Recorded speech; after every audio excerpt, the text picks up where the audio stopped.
Coming up on the Daily O, a tragic loss in the Cowboy family. And a new search for missing individuals is underway. All of this and more is coming up. The Daily O starts now.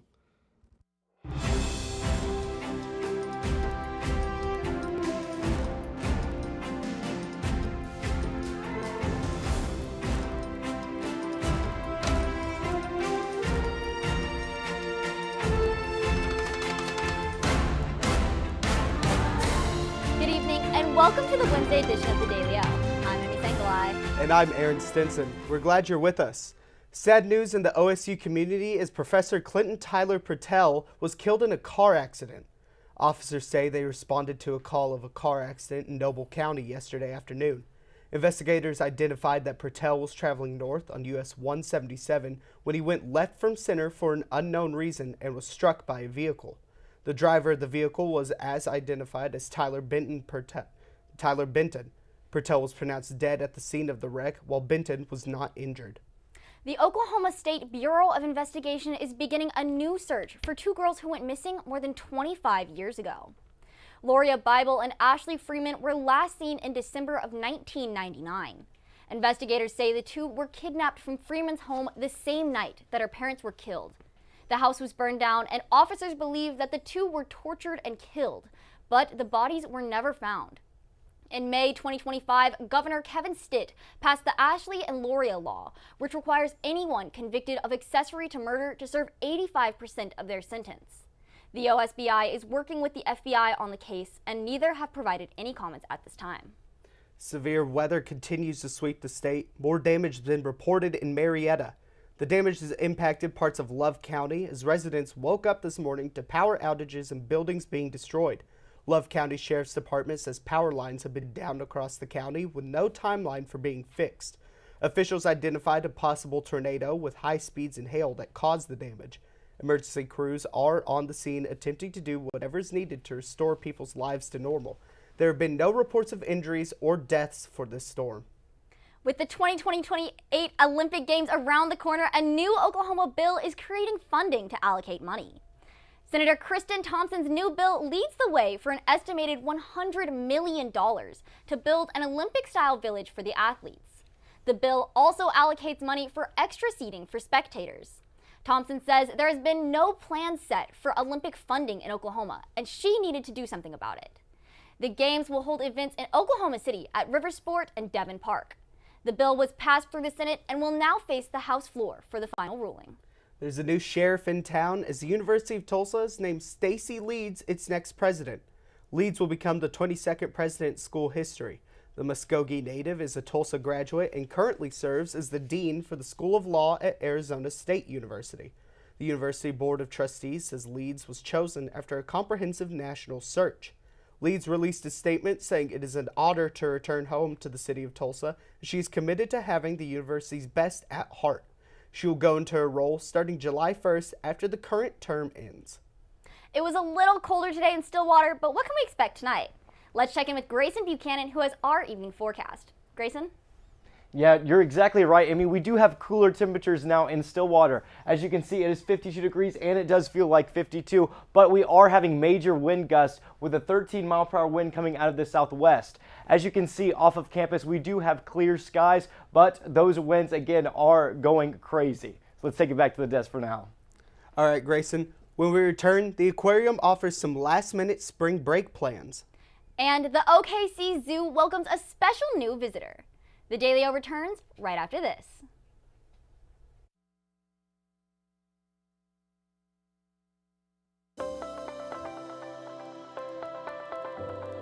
Hi, welcome to Sugar Llamas. Well, I'm the owner of Sugar Llamas here in Stillwater. My name is Chad O'Rourke. We want to create a customer-centric culture and create an experience for our customers when they come in. Our ice cream in particular, you can get it other places, but I'm only aware of like one other place besides the Sugar Llama in the state of Oklahoma that you can get it. We actually ship it in from up north, but when it comes to our coffee, you cannot get Sugar Llama coffee anywhere else in the world. You might find a blend similar to it, but you're not going to get Sugar Llama coffee anywhere but a Sugar Llama. It is proprietary to us. We really actually want to get more involved within our community. It's not just about making money, but it's about serving our community and becoming a part of the community here.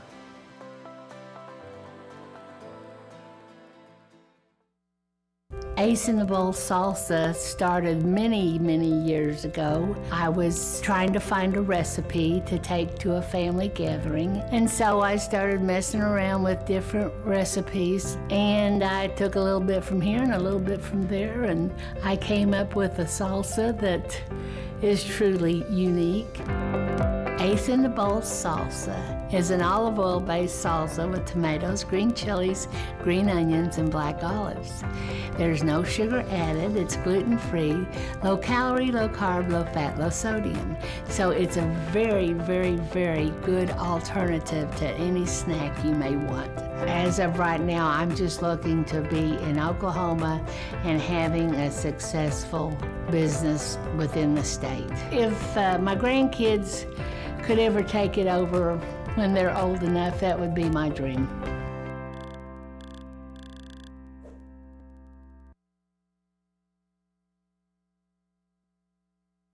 Mark your spring break calendars as the Oklahoma Aquarium is offering special behind-the-scenes tours.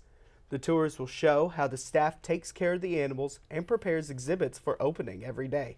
Education specialists say the tours are designed to give families a deeper understanding of how an aquarium operates. The aquarium is also offering specific shark tours and sea turtle encounters as part of the programming. The tours will take place from March 16th to March 20th, with tickets starting at $25. Staying on the topic of animals, the OKC Zoo welcomes in a new baby tiger. With the spring season rolling in, animals start to reproduce, and the OKC Zoo welcomed Luca. Luca is a baby Sumatran tiger who is getting the chance to explore his exhibit for the first time. Employees at the zoo say Luca enjoys climbing on the exhibit and wanting the attention of his mother, Lola. You can go see the adorable cub for yourself at the OK Zoo during visiting hours. Well, like we said earlier, we had some unusually cold weather, but it looks like that could be changing. Let's check back in with Grayson to see what conditions are looking like across the state. Grayson? Yeah, thank you guys. Let's take a look at that radar. As you can see, that big storm system that we did have coming through last night is fading out of the state of Oklahoma and is going southeast of us. As we go into tomorrow, we will see those skies clear back up and we will see Stillwater and the area around it, mostly all of Oklahoma, be dry and only be affected with clouds. This will continue as the week continues to go on, but a couple of things that you need to look out for as the week continues to go on. One of those things, as I talked about earlier, are those high wind speeds that we have. Gusts are going to be getting into the 20-mile-per-hour range. We're going to have varying temperatures. This week, we are going to get back into the freezing temperatures, but more on that later. And that cloud coverage that I talked about just covering the entire state. Well, that's all for me for right now. Let's take it back to the desk. All right, Grayson. When we return, an update on the war in Iran. And an International Energy Agency is releasing 400 million barrels of crude oil. The Daily O returns right after this. We would design something, it was set on the counter, and people was either, if enough of them said, you know, this isn't it never made to the line. Dad was excited that they're all original. They were all designed on Mom's kitchen table, and it gets in your blood after a while.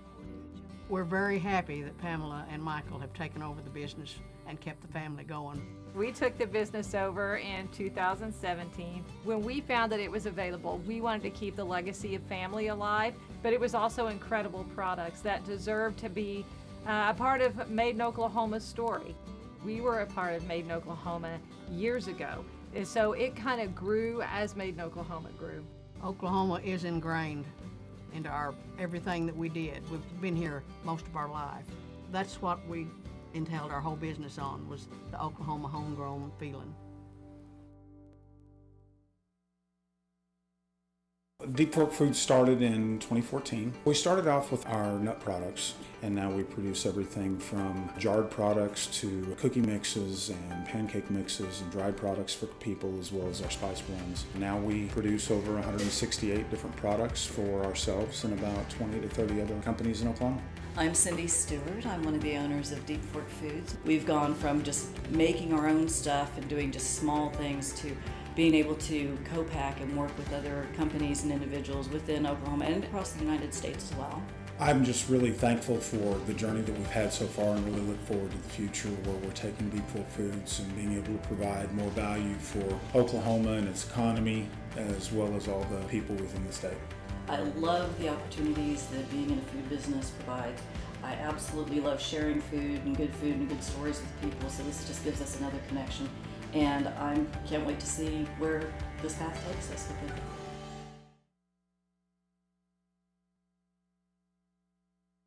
Three ships in the Strait of Hormuz have been attacked as war in Iran continues.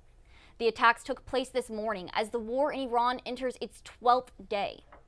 U.S. Central Command says it has eliminated 16 Iranian mine layers, along with multiple naval vessels in the Strait of Hormuz, where 20% of the world's oil passes through.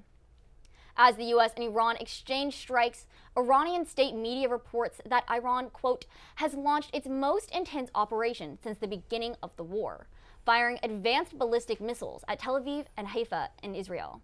The death toll rises to more than 1,200 people killed in Iran, 13 in Israel, and 570 in Lebanon. The International Energy Agency says that its 32 member countries have agreed to release 400 million barrels of crude oil. This comes in the wake of the U.S.-Israeli attack in Iran, causing a chain reaction with travel through the Strait of Hormuz being restricted. An estimated 20 million barrels of oil typically transit the strait every day. The world's daily demand is over 100 million barrels of crude oil. These barrels come from each country's private reserves, marking the largest amount released by the IEA ever. Previously, the IEA released 180 million barrels of crude oil after Russia invaded Ukraine in 2022. U.S. crude oil prices have risen more than 25%, making national gas prices rise more than 50 cents on average. As of now, there is no timeline on the release. Senator John Cornyn, a Republican from Texas, has flipped his support on the Senate's filibuster. This has to do with the SAVE Act, as President Trump says he won't sign any bills into law until the act is passed. After years of supporting the filibuster, his decision comes amidst a competitive runoff election for his Senate seat. Cornyn says that he'll support, quote, whatever changes to Senate rules that may prove necessary, after publishing an op-ed titled Why the SAVE Act Matters More Than the Filibuster. President Trump was thought to be endorsing Cornyn, but that decision is now in a holding pattern. Cornyn says his decision to flip wasn't in order to gain Trump's endorsement, despite previously stating, that's what the filibuster does. It requires us to work together. For now, the filibuster continues, and the SAVE Act remains unpassed. Members of Congress are calling for regulations after reports that the military is using AI in the Iran war. It's said that the U.S. military is using AI to pinpoint targets for airstrikes in Iran. Two sources who have requested to stay anonymous have confirmed that the military is using AI systems from Palantir to identify potential targets in ongoing attacks. Those systems partially rely on Anthropic's Claude AI systems. That decision comes after Defense Secretary Pete Hegseth aims to put AI at the heart of America's combat operations. Representative Pat Harrigan from North Carolina says that AI has already become crucial for rapidly processing military intelligence. Palantir and Anthropic declined to comment. Storm season is in full effect as millions across the country were under tornado warnings yesterday. More than 10 million people experienced tornado warnings last night, with confirmed touchdowns in Iowa, Illinois, Indiana, Oklahoma, and Texas. As of 10:11 p.m. last night, this is the confirmed tornado count. 3 in 3 separate counties in Texas, 1 in Union City, Oklahoma, 1 in Sterling City, Iowa, 1 in Kankakee, Illinois, which crossed the Indiana state line, and 1 in Knox, Indiana, which was named a tornado emergency. The death count is currently at 2, with an elderly couple being killed in Lake Village, Indiana, while many others were hospitalized. Tornado threats remain low today, but still possible. Cowboy basketball earned a much-needed win in Kansas City. Andrew Dunham is in the Sports Corner when we return.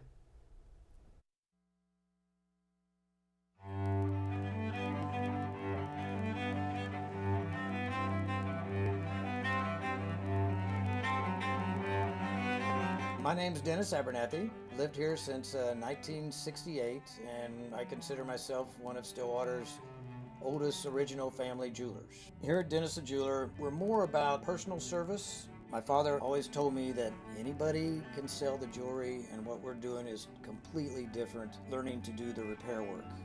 That is one thing that will keep your business alive, because anybody can sell it, but not anybody can fix it. To me, jewelry is very, very personal. Every piece of jewelry has its own story, and I get to hear hundreds of stories from my clients, which I love to hear. There's always a story with it. I mean, you buy a piece of jewelry for a show of appreciation, a sign of love. There are a lot of different aspects for jewelry when you purchase it. My wife lived east of here, about 35, 40 miles, something like that, over at Lamont. I was dating her from over at Alba when we were going to college. I knew about the well then. It was a great well. It was great water. I'd stop there, stick my head under it, wake up, drive on home, that kind of thing. And people talked about bottling this water. And so that's why I started thinking about doing that. And so in 2003, the property come up for sale. And so we started working on that, had the opportunity to buy it. The hopes are when folks drink our water is that they'll drink it for a few days and find out the difference. They'll start feeling better because there's been no chemical in our water. There's a list of good things that we have. We don't have any bad things in it. This company means a lot to me because I guess we started it from scratch. And to be able to have it where it's at today, I don't see this as the end at all. I see the future of Divine Water as being worldwide, which will bring outside dollars into the state. It means a lot to me because I started it, I guess, and our family started it.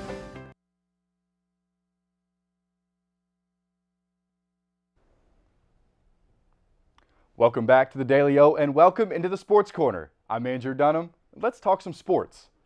Well, it's the cliche sentiment that comes around every year in the month of March. Survive and advance. Cowboy basketball did just that in Kansas City with a win over Colorado. 14-seed OSU took down the 11-seed Buffaloes 92-83. Now, it was a combined team effort, but that was the recipe to success that's been working in this back half of the season. AR sharpshooter Anthony Roy took over once again with a team-high 24 points, scoring the basketball at all three levels. But he wasn't the only one. Show up under the lights, big guy. Christian Coleman with a 17-point, 14-rebound double-double, elevating and doing a whole lot of celebrating. Lastly, don't sleep on a quiet yet deadly 15 points from the crafty left-handed point guard Jalen Curry. It was a back-and-forth battle until the Pokes pulled away and didn't look back with 6 minutes to play. Tonight is their round 2 battle against TCU, and these two squads have gone at it this year, with both 3-point losses both times for the Cowboys, with one going into double overtime in Stillwater. So, what does round 3 have in play? Hopefully it's one for the ages. Tip-off is set for 8:30 p.m. Meanwhile, back in Stillwater, Cowgirls softball, well, they tried to host the Shockers of Wichita State. Our very own Ty Gensler takes us through a rough 7 innings of action and the sudden halt to play. It was a tough night for the Oklahoma State Cowgirls. Following their conference series loss against Central Florida, the Pokes were hoping to turn things around against the Wichita State Shockers. Wichita State jumped out to an early lead in the first inning with a bomb by sophomore catcher Gabby Scott, followed by Jody Epperson's 2-run double, which helped the Shockers go up 4-0. Fast forward to the top of the third, senior infielder Chloe Ryan got her 5th home run of the year, helping extend the Shockers' lead to 6-0. They kept dealing the damage to the Pokes in the top of the 5th, with Brooklyn Levesque slicing through the right side, pushing the lead by 8. The Cowgirls still had some dog left in the fight in the bottom of the 5th, with sophomore infielder Kaden Jones splitting the right side, helping pinch runner Kaya Booker score. Carly Goodwin then cut the lead to 5 with a bomb in center field, but it was Wichita State third baseman Asha Moore who made an incredible snag to put the Pokes on their backs heading into the final inning. But the Pokes couldn't finish the final inning as the game was suspended due to lightning. Both coaches agreed the remainder of the game will be completed in Wichita on April 8th ahead of the original scheduled matchup. The Cowgirls will travel to Tempe, Arizona on Friday to resume Big 12 play against Arizona State. Reporting from Cowgirl Stadium, Ty Gensler, The Daily O. Thanks for that, Ty. Let's stay on the diamond, shall we? And a special performance from Cowboy baseball and an appearance from our very own Mother Nature, and also an insane walk-off ending. The Cowboys beat Dallas Baptist 6-5 in a come-from-behind 10-inning battle. However, with 2 outs in the top of the 7th, O'Brate was hit with a nearly 90-minute lightning delay. The cherry on top was a solo home run that sailed deep into the Stillwater sky by catcher Campbell Smithwick, clinching the walk-off win for the Cowboys. And hey, it was a special one as it was Smithwick's first career home run in an OSU uniform. Noah Weck played a major role on the bump with 3 shutout innings and the win. This was the 3rd straight win for the Pokes and the last of the 9-game homestand. OSU now opens up Big 12 play in the Sunshine State Friday against Central Florida. OSU hockey has been a big story this year, from a dominant Bedlam win to even a cameo from former head coach and friend Mike Gundy. And that's all led up to now at Nationals. Our very own Abby Walston is in St. Louis with the team as they get ready for the week. What you got, Abby? Yeah, Andy, it's looking good up here in St. Louis. The boys left Stillwater yesterday ahead of today's practice to get them ready for their first game of the tournament. We're seeing a lot of orange up here, which is good. And behind me, the players getting ready for their national title run at the ACHA Men's D2 National Championship this week. The team faces off first against Michigan State, and then since it is a pool-style tournament, they will then face off against Army on Friday and Tampa on Saturday. After Thursday's game, the Pokes will go in straight into those 2 games, and then the teams coming into this tournament are looking to upset these Cowboys in their storied season so far. The Cowboys need to continue to play to their potential like we've seen them do all season, and if they can do that, I feel good about this team. Puck drop is tomorrow against Michigan State at 1:45 here at Maryville Ice Center. Back to you in the studio. Thanks for that, Abby, and stay safe out there. Well, that's a look today from the Sports Corner, but don't go anywhere. An endangered species of butterfly returns across the pond. Emmy and Rayma have it right after this. I'm Travis Taylor. I'm the general manager for the Hotel Indigo Tulsa Downtown. I have a real good understanding of the food scene in Tulsa, and I've loved to see the way it's evolved over the years, and I'm glad to be part of it. My name's Kevin Kyle. I'm the executive chef.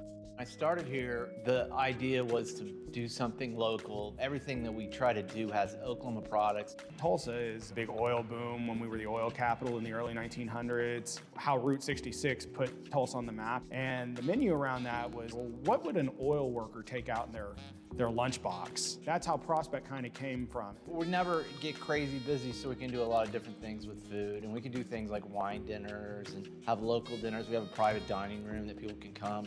I think being at the heart of the old Route 66 has kind of weighed into us getting a lot of different things brought in from different areas of the United States. When I taste something on our menu for the first time, the first thing I go is, that's Tulsa.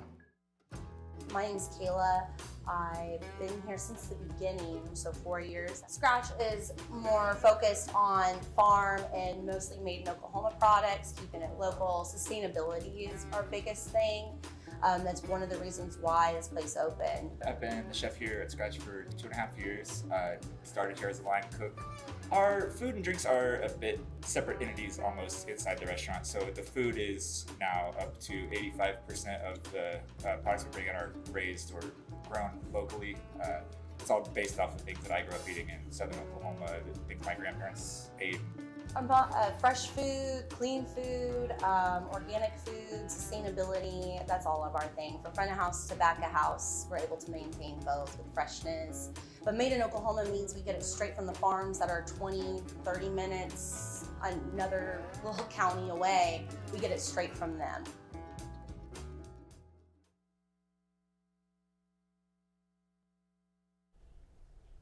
A Grammy winner's LA mansion was struck by gunfire. Riley Cohen has that and more in your A-List update. Riley? Thanks, Emmy. A 35-year-old woman from Florida has been accused of shooting at Rihanna's home. Ivana Lisette Ortiz opened fire on Rihanna's home with an AR-15 style rifle Sunday afternoon. Ortiz is officially being charged with 1 count of attempted murder, 10 felony counts of assault with a semi-automatic firearm, and 3 counts of shooting into an inhabited dwelling. The charges are connected to 10 victims, including Rihanna, her partner A$AP Rocky, and their 3 children, as well as 3 household staff members and 2 people in a neighborhood residence that were also targeted in the attack. Though no injuries were reported, a motive is still under investigation. Ortiz's bail was set at $1.8 million, and she faces life in prison if she is convicted. That's all I have for your A-List update. I'll go ahead and send it back to the desk. Thanks, Riley. A species of butterflies has returned to England after an elm disease eliminated the species. The large tortoiseshell butterfly is an English breed of butterflies from the United Kingdom. These butterflies are tree-dwelling, whose caterpillars feed on trees including elm, willow, aspen, and poplar.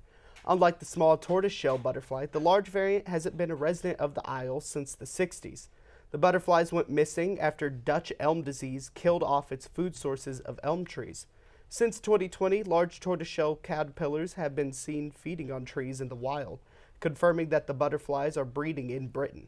Butterfly conservationists are urging residents of England to log details of any sightings of these butterflies.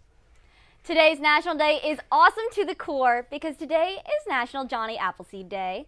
Today is dedicated to the man who made apple trees bloom across the nation. Born John Chapman on September 26, 1774, in Leominster, Massachusetts, Johnny was a pioneer who established thousands of apple trees across the country in the early 19th century.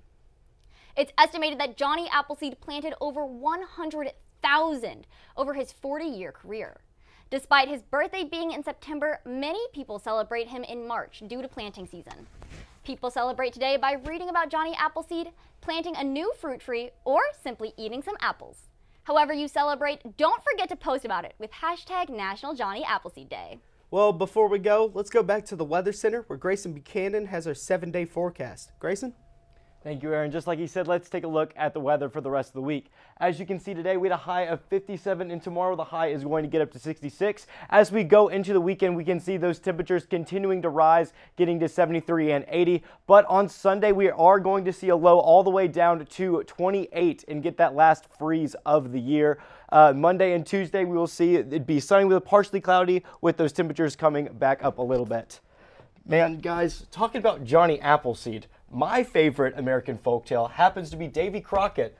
Kind of like to think he's real, because I never forget the Alamo. Yeah. Never. What about you, Andy? Yeah, I'm going to agree with Grayson there. I want to give a shout out to Johnny Appleseed for making the delicious and very underrated Honeycrisp apple, but I'm going to have to go with the Davy Crockett as well.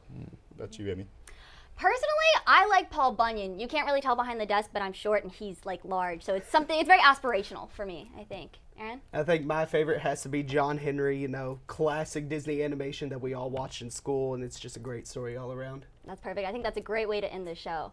That's a look at today's headlines. Thank you for joining us. Make sure to check out the Daily O tomorrow and the rest of the week for the latest happening here in Stillwater and across the state. For the Daily O, I'm Aaron Stinson. And I'm Emmy Sangalai. Have a great night, everyone. My wife lived east of here, about 35, 40 miles, something like that, over at Lamont. I was dating her from over at Alba when we were going to college. I knew about the well then. It was a great well. It was great water. I'd stop there, stick my head under it, wake up, drive on home, that kind of thing. And people talked about bottling this water. And so that's why I started thinking about doing that. And so in 2003, the property come up for sale. And so we started working on that, had the opportunity to buy it. The hopes are when folks drink our water is that they'll drink it for a few days and find out the difference. They'll start feeling better because there's been no chemical in our water. There's a list of good things that we have. We don't have any bad things in it. This company means a lot to me because I guess we started it from scratch. And to be able to have it where it's at today, I don't see this as the end at all. I see the future of Divine Water as being worldwide, which will bring outside dollars into the state. It means a lot to me because I started it, I guess, and our family started it. Thank you for coming to Stay and Play Pet Resort. This is where we can board your pet at any time for your convenience and make them feel at home. We have 5 different kennels for your pet. We have luxury suites that come with TV, camera, fireplace. The webcam is at your free. We have Kitty City where you can board your cat for multiple different prices. Stay and Play Pet Resort offers a free chauffeur service. If you go to Baker Animal Clinic, you can drop your pet off anywhere between 7:30 a.m. and no later than 8 a.m. Stay and Play Pet Resort offers a game day sports package. For $37, you can drop your dog off during the game day as early as 7:30 in the morning. Policy states you do not have to pick up your pet up until 1 hour after the game. At Stay and Play Pet Resort, we thrive to treat your best and give them the best at-home feeling.